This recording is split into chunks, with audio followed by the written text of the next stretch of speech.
Blog Talk Radio. This is the show that has hosted everyone from Sugar Ray Leonard to Keith One-Time Thurman. This is Tough Talk Tonight, brought to you by Heavy Bag Boxing.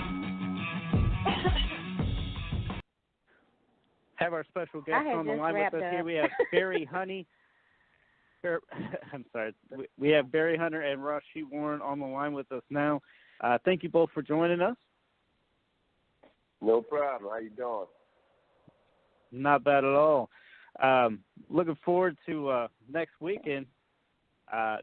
This fight with Rau'shee Warren and Nordine Oubaali. I'm not even sure how to say it. Yeah, somebody pronounce this for us, please.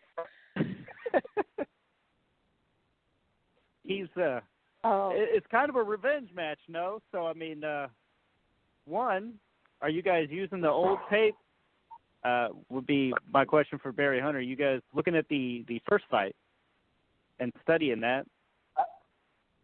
I looked a little bit at it. Of course, that's been several years ago, and he's a professional fighter now. But I'm gonna take. I doubt very seriously if he changed the whole bunch. But I'm not looking for him to be the exact same word in the Olympics against Rau'shee. So really, you don't think you would learn much from that tape then? I can take little tidbits from it, and then what I'll do when the fight actually starts, I'll look and see what similarities we have in the fight that night, and as opposed to the ones that he had when he was in the Olympics. Okay. Now, Rau'shee, does him beating you in the Olympics add even more fuel to your fire for this fight?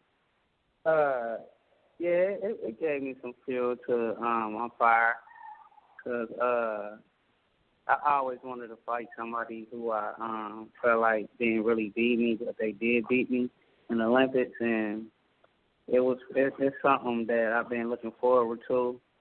And now that we both fighting for the title and for the vacant title, and it's both on the line, and so it's like we both fighting for the gold medal, like we was trying to do in the Olympics.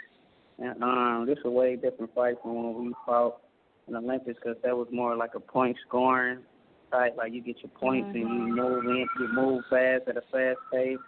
So this is more like a calm. Pick your shot, and one punch to change the fight. Definitely. Now, are you guys have any kind of strategy as far as like I said, you watched the tape? Did you see any glaring holes that you guys are working on, or is that a need to know basis? I saw what I need to do. I was, looking at what he was doing when I was fighting, and I was looking at the stuff that I could have did to make the fight an easier fight that I was doing when I was fighting in the Olympics. But over the last couple of years, I was still, fighting like I was in the amateurs, not throwing no jabs, just throwing a lot of punches, just using my speed. But over my last two fights, after I had lost the title, Barry Hunter, he added my jab into my arsenal. And, the jab is a big important in the professional fights anyway, because, it's a patient game. But once you find that shot and you land a big shot, you got to it's your job to put your foot on the gas and take over, and, and like I said, he added jab to my arsenal that I feel like a lot of people ain't going to be able to get past, because they show, looking at my old tapes with me fighting Payano or me fighting the guy who I lost my title to. There weren't really no jabs thrown in there. It was just a lot of punches, a lot of banging, a lot of back and forth punches, like bantamweights do. And this time I added something to my arsenal, so that's the jab. Okay. All right, I'm going to hand you over now to another round of ours, Sakura, whenever you're ready. Hey, Rau'shee, how you doing? How you doing? I'm doing fine. All right, great. I was just looking at this whole Olympic situation, and I mean, you got such a great record. I mean, these are records that probably will never get broken again. I mean, and that's something really special. And, you know, we all know about the 2008 situation with the, you know, lousy judging and stuff like. But I'm going to try to steer away from that topic and just kind of like ask you about, you know, when you do fight somebody that's, you know, that you fought in the Olympics or something, does it bring back any stinging memories for you? I mean, do you think that'll, like, give you an edge in this? No, I don't really bring back memories because I done closed that chapter once I turned professional.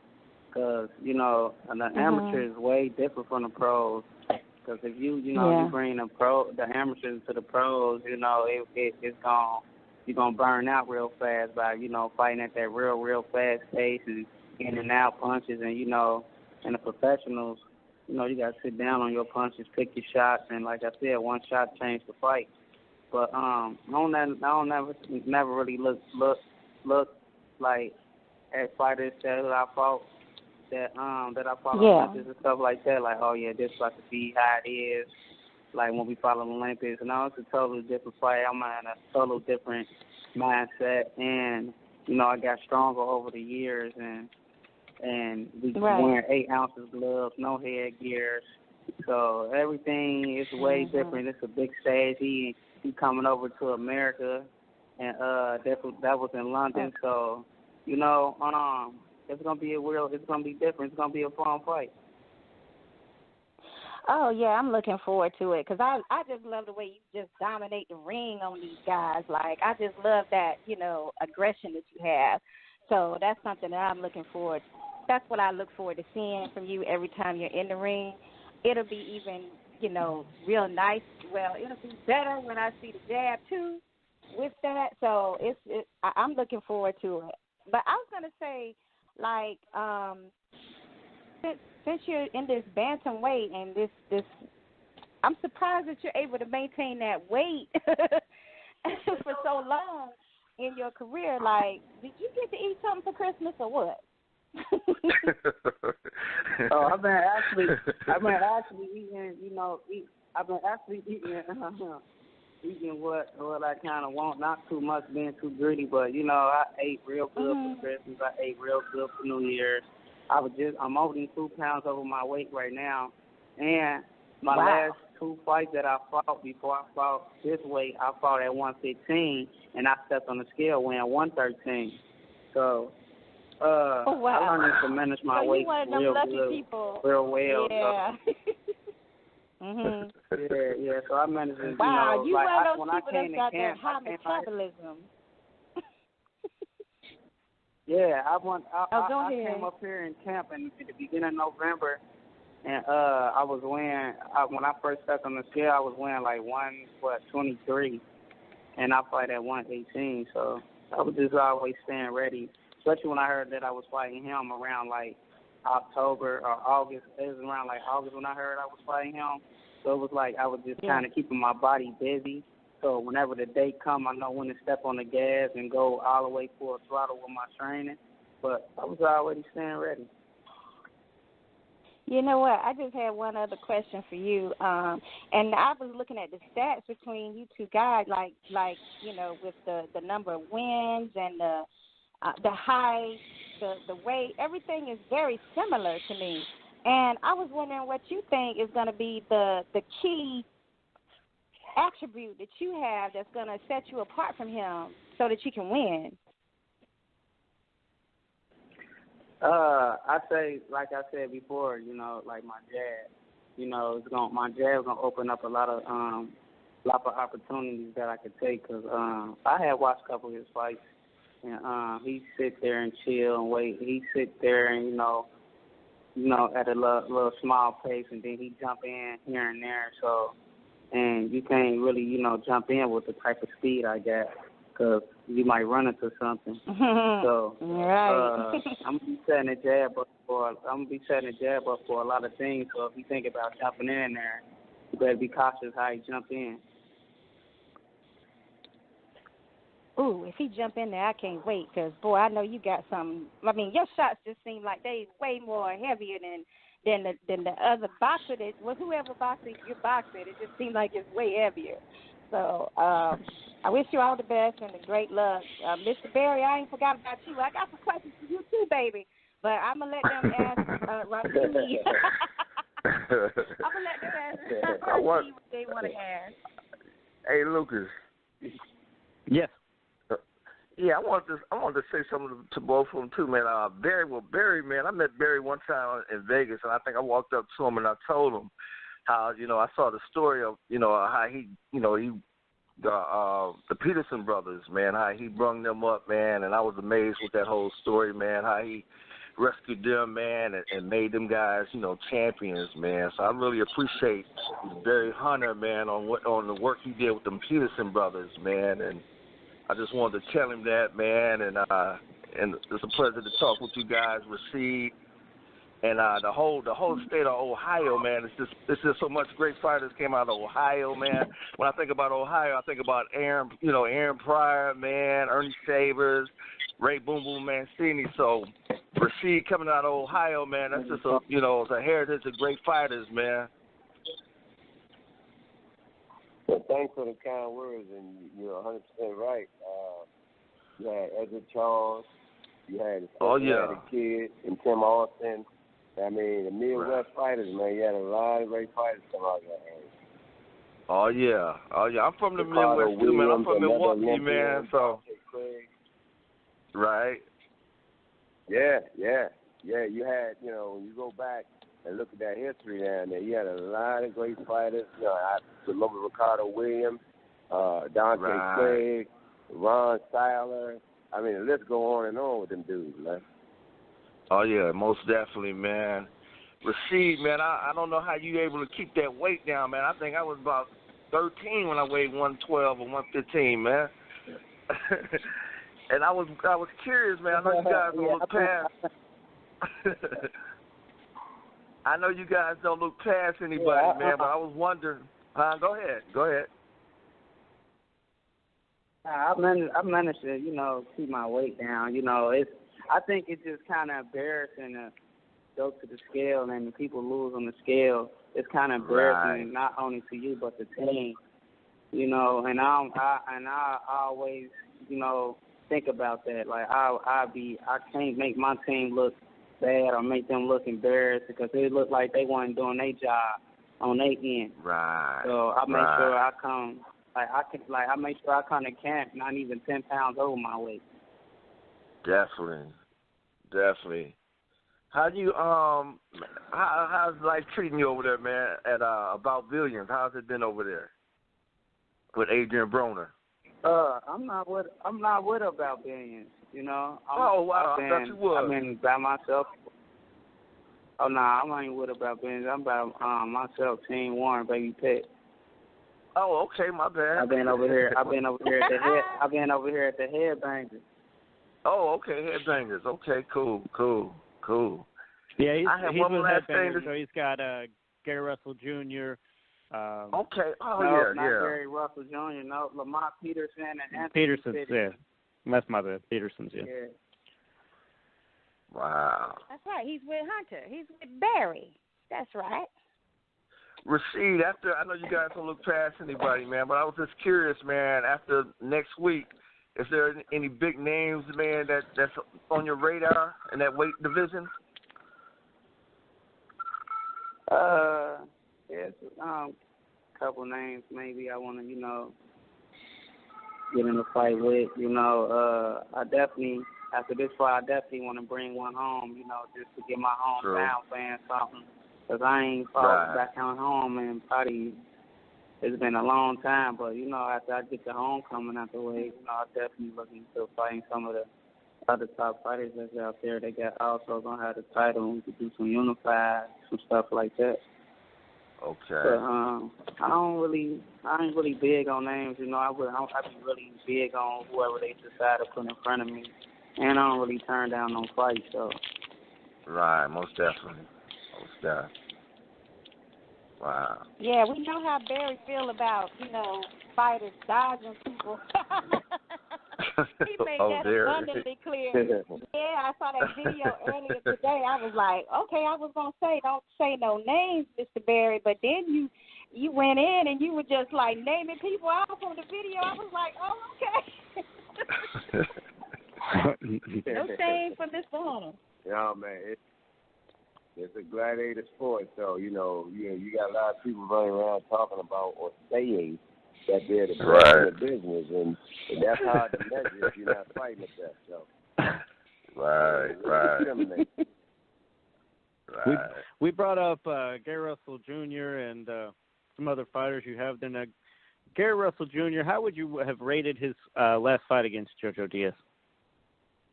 I didn't see Gary. I know Gary's an excellent fighter, and of course, Gary is one of the kids in D.C. That D.C. is proud of. He has a phenomenal amateur background and a great background in professional fighting.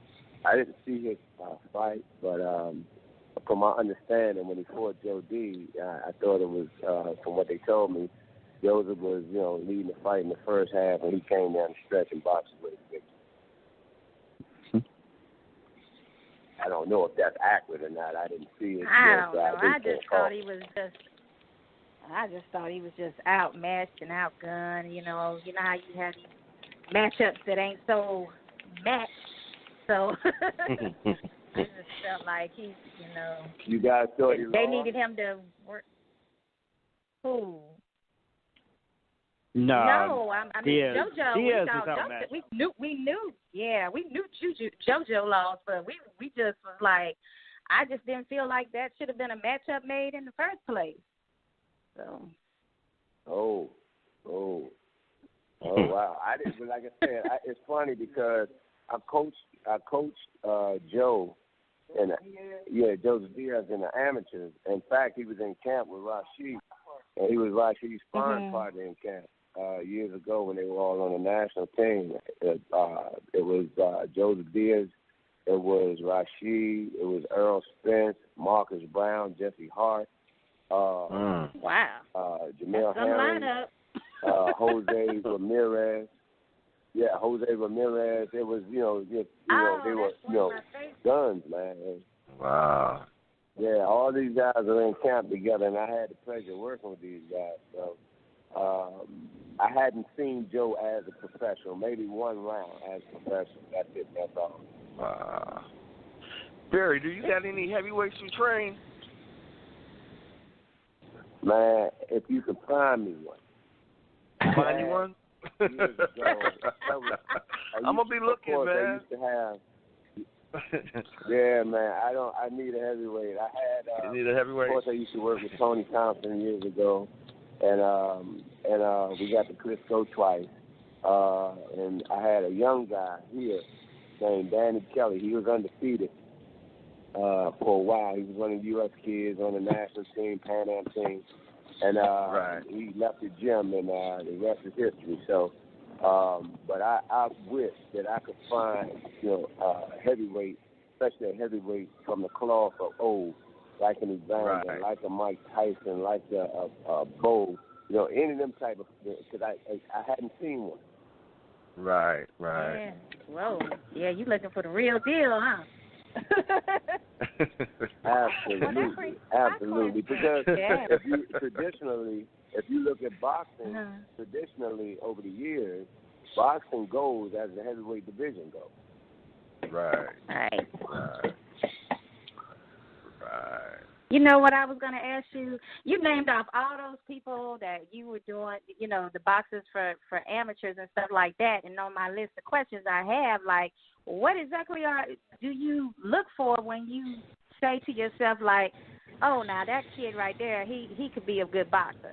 Like, is there something that you innately are able to almost be like a scout to choose these guys? Or are they just coming to you and you basically train anyone that's willing to be dedicated and stay with it? For the most part, a lot of time that's the foundation, because you may have fighters that's athletically inclined and can do almost anything, but they don't have the heart or the passion for the dedication that it would take to become a world champion or a great fighter.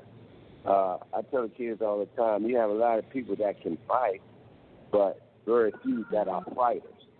So you look at TV, sometimes you see these guys and you know physically they can do anything. But when the light cut on, the cameras cut on, you fight in front of millions of people, both in person, abroad, worldwide, a lot of them are shut down. You know what I mean? It don't mean because you can fight that you are a fighter. So it's certain things that I do look for, in athletes that can determine whether or not they're going to be around for the long haul. Okay. Wow. I was just wondering, because it seems like you just ended up with a lot of great fighters that are under your stable. So I was just like, man, I wonder if he just has that gift to pick out that special fighter. Some people are really good at that. Well, I can't really take full credit for it. I give God all the praise, for giving me that type of ability to pick it out. And I'm into what I'm into. Boxing is not who I am, is what I do, and I'm going to try to do what I do there. So I will take the time out to learn the athlete. I think a lot of the current and present trainers, both in the amateurs and the pros, I think when we make a big mistake, that is simple. You can't train every fighter as if he is a Rau'shee Warren or a Monteith and an Adrian Bond or Andre Ward or Floyd Mayweather. You have to find out or tap into what it is that can potentially make them special and cater to that. It's almost like when we were in school. You know how you were in school and somebody in your class, and it may have been you, sitting in the back, and you don't even have to study hard, and every time the teacher gives you a lesson, you max it out and get an 8.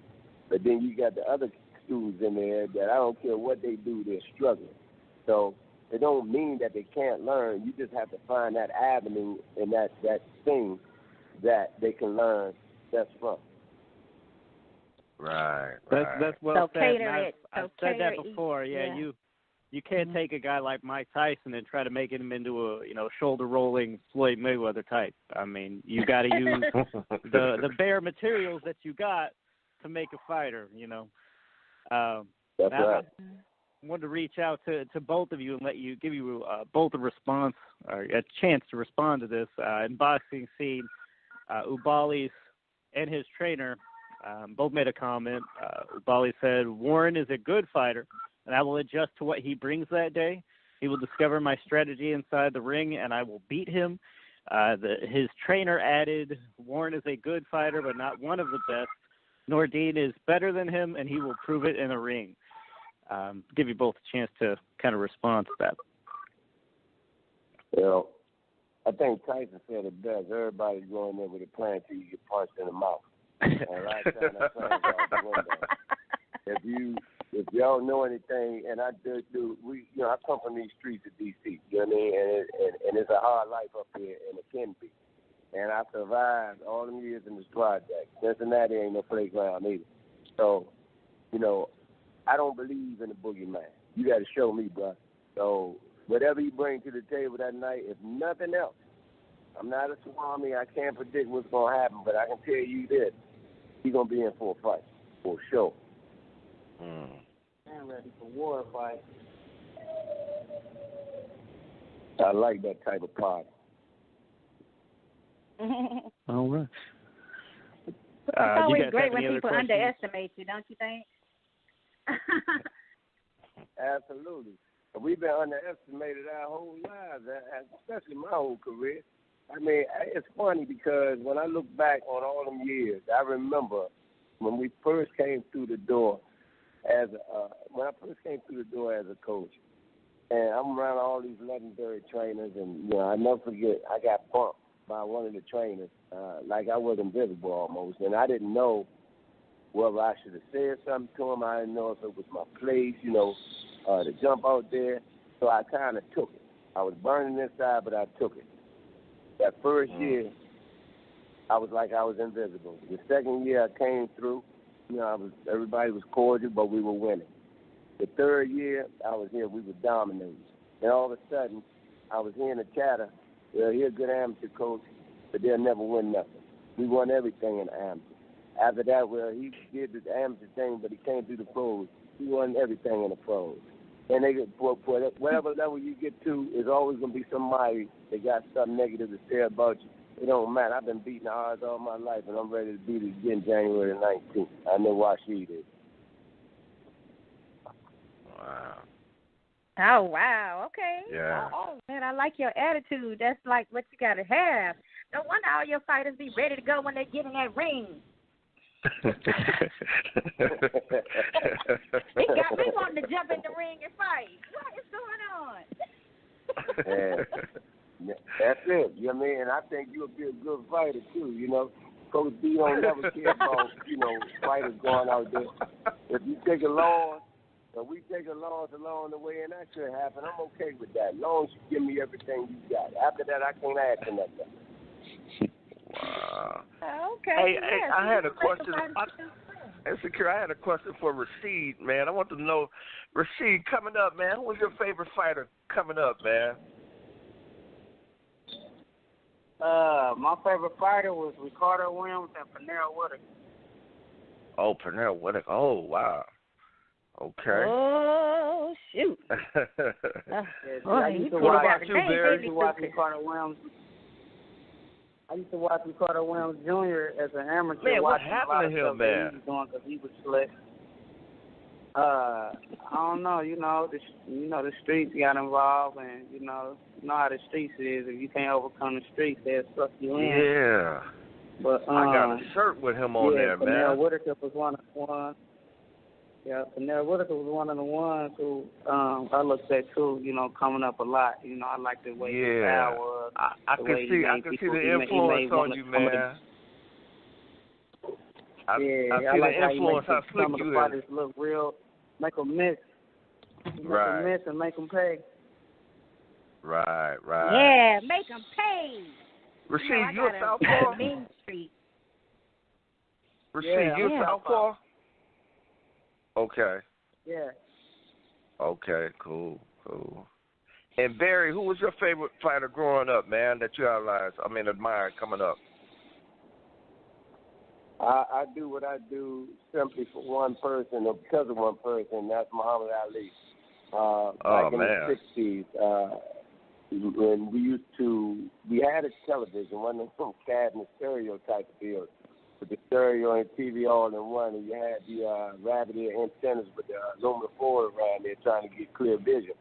But this particular fight, when he fought Joe Frazier, was on the radio, and I had never heard a man speak like that before, with that type of confidence. And I was a kid.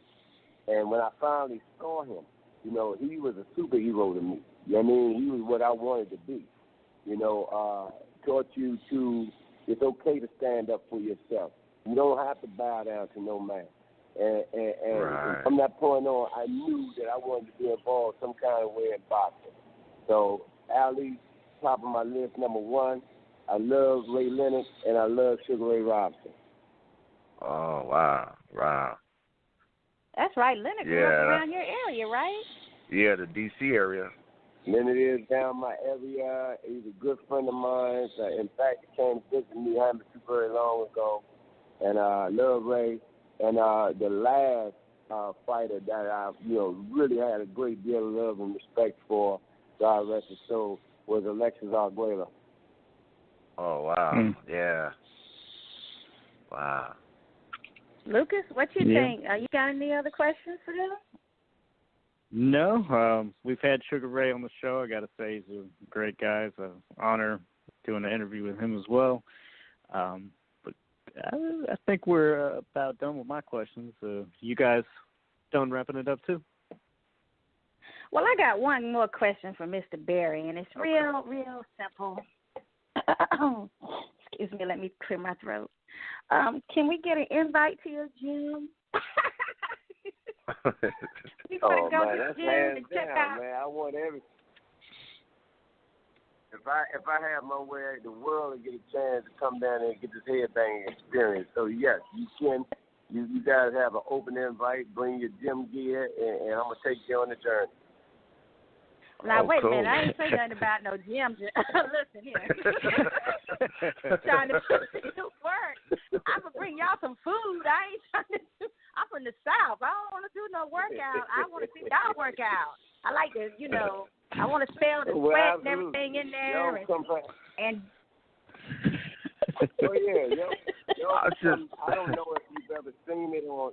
I don't know if you ever seen it online or anything, but years ago when I first started out, we started out in it was a storage room actually, and it had some barrels in there, and I don't know to this day what was in the barrels, but it left a stain on the floor, and that was the genesis of the headbang.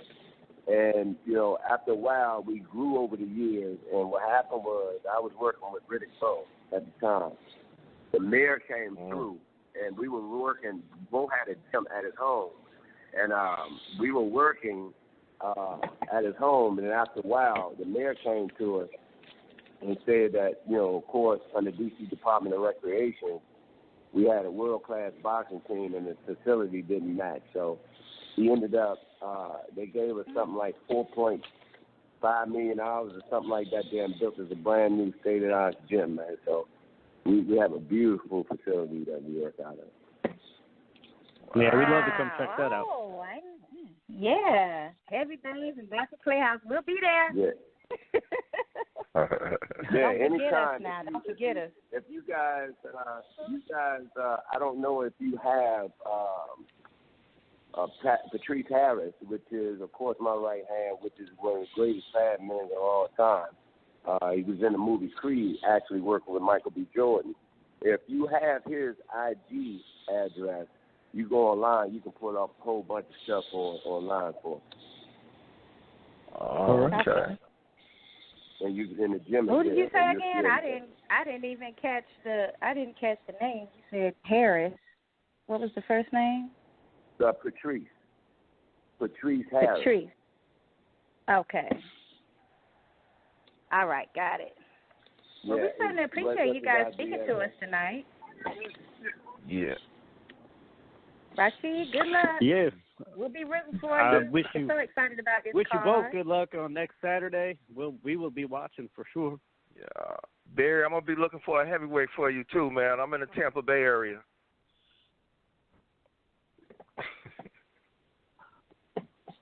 But all right. Well, thank you both for coming on the show, and again, good luck next Saturday, and we'll talk to you soon. Thanks for coming on Tough Talk.